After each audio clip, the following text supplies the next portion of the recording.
Before the sun even rises, she is already working. No comfort, no rest, no escape. In the year 1408, in England, survival begins in the dark. This is not the story of kings or castles. This is the life of a woman history forgot. In the year 1408 in England, prior to the dawn, her labor has already commenced. A pale gray light of dawn presses against the thatched roofs of the village, while a cold mist clings to the ground, as if the night is reluctant to release its hold.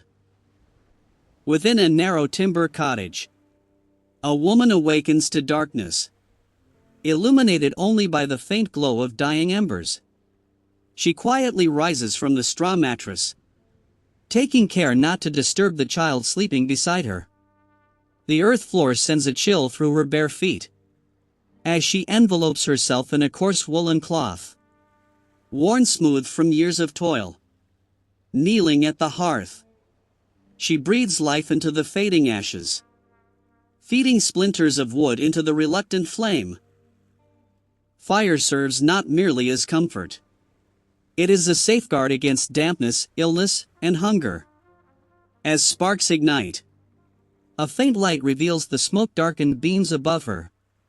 Outside, a rooster crows into the mist, shattering the silence of the slumbering fields. She lifts a wooden pail and steps into the brisk morning air. Other women traverse the same muddy path toward the communal well.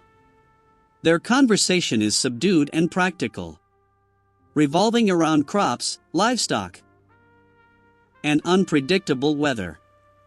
The rope at the well creaks as she draws water.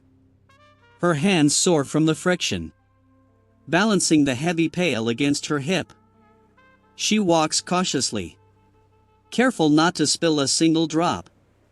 Once back inside, the fire now burns steadily and brightly. She grinds barley with a hand quern, the stone turning in a slow, circular rhythm. The sound of grinding grain fills the cottage. Like a steady heartbeat, flour is mixed with water, forming a coarse dough, shaped by skilled hands. She presses the bread against a heated stone near the hearth. Children begin to stir as the aroma of baking spreads through the air. She assigns small tasks to small hands, teaching survival through repetition. Outside, cattle low, and cartwheels rattle over uneven ground. The village awakens, not to leisure, but to obligation. Her husband prepares tools for the open fields beyond the hedge. She provides him with bread and watered ale before he departs. Grain is weighed and readied for the following morning.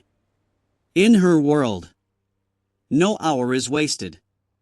As night envelopes the land, she resumes her spinning. The wind brushes against the walls of the cottage, while the fire dwindles into glowing coals. Finally, she settles onto the straw mattress. Her muscles ache from the weight of the day.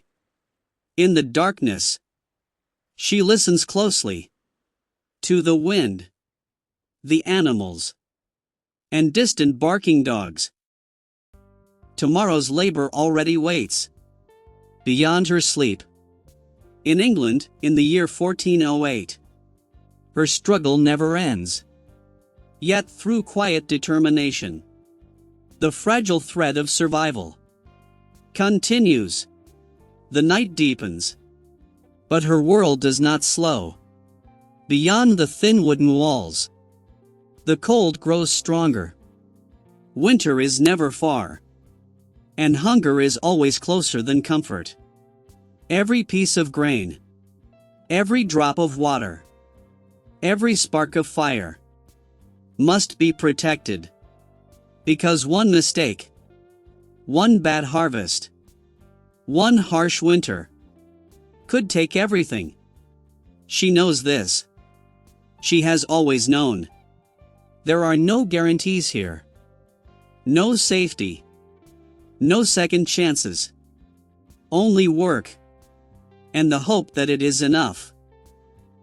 In this small cottage, her life may seem invisible to the world. No records will remember her name. No history books will tell her story. Yet, her hands shape everything around her. The food, the warmth, the survival of her family. Generations will come and go, built upon lives like hers. Quiet, unseen, but essential. And when the fire finally fades, and the village falls into silence, she closes her eyes, not knowing if tomorrow will be easier, only knowing she will rise again. Before the sun, before the light, to begin all over again.